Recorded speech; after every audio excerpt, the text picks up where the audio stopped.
விதியை மதியால் வெல்லலாம். ஒரு பாம்பு எதுவாக இருந்தாலும் தீர யோசிக்கணும் நம்ம, இல்லைங்களா? அந்த மாதிரி அதுக்காக ஒரு பாம்பு கதை. ஏன்னா நம்ம ஒரு மலையை பார்த்து நாய் குலைக்குது, அந்த மலை போய் அதுக்கிட்ட குலைக்க முடியுமா? அந்த மாதிரி ஏதோ எரும மாடு அப்படி சேத்துல புரண்டுட்டு கிடக்கு, நம்மளை போய் புரள முடியுமா? யோசிக்கணும்.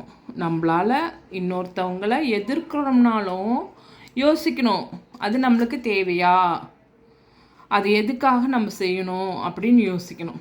ஏன்னா ஒரு பாம்பு ஒன்று போகுது, ஒரு வீட்டுக்குள்ளே போயிடுச்சுப்பா. அந்த வீட்டுக்குள்ளே போன உடனே ஒரு கத்தி இருக்குது, வழியில் கத்தி இருக்குது. அந்த கத்தி மேலே இது ஏறி போகிறப்போ அந்த கத்தி வெட்டிடுச்சு. அது வெட்டணும்னு வெட்டலை, இது போகணும்னு போல, எப்படியோ நடந்துடுச்சு. நடந்துடுச்சு. இது போயிருக்கலாம்.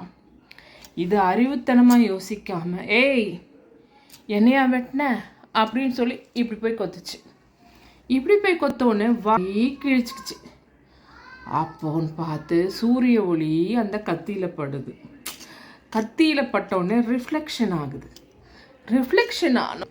ரிஃப்ளெக்ட் ஆகின உடனே, ஏய் என்னையா கொத்துனா அது ஸ்வைன் இப்படியோ, அதுவும் அந்த ரிஃப்ளெக்ஷனில் இதுவே தெரியும்ல. ஏய் என்னையா கொத்துன, ஏய் என்னையா வாய கிழிச்ச அப்படின்ற மாதிரி அதுக்கிட்ட சண்டைக்கு போகுது.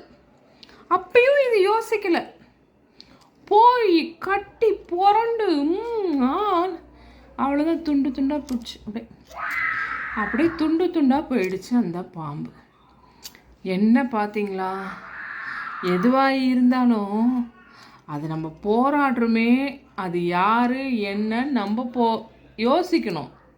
இந்த மாதிரி சில மனுஷங்க என்ன ஏதுன்னு தெரியாமல் பெரிய காமெடி எல்லாமும் நடக்கும், பெரிய ட்ராஜடி இல்லாமல் நடக்கும். சொல்கிறீங்க, எதுவாக இருந்தாலும் நம்மளுக்கு தேவைதானா?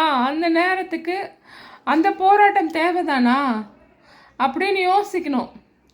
சில நேரத்தில் அமைதி காக்கணும், சில நேரத்தில் சாணக்கியத்தனமாக யோசிக்கணும்பாங்க. அந்த மாதிரி புத்தின்னு நம்மளுக்கு எதுக்கு இருக்குது?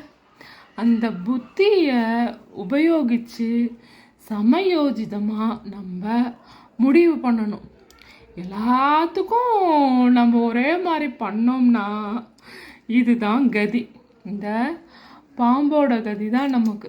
அதனால் யோசித்து செயல்படு. விதியை மதியால் வெல்லலாம்.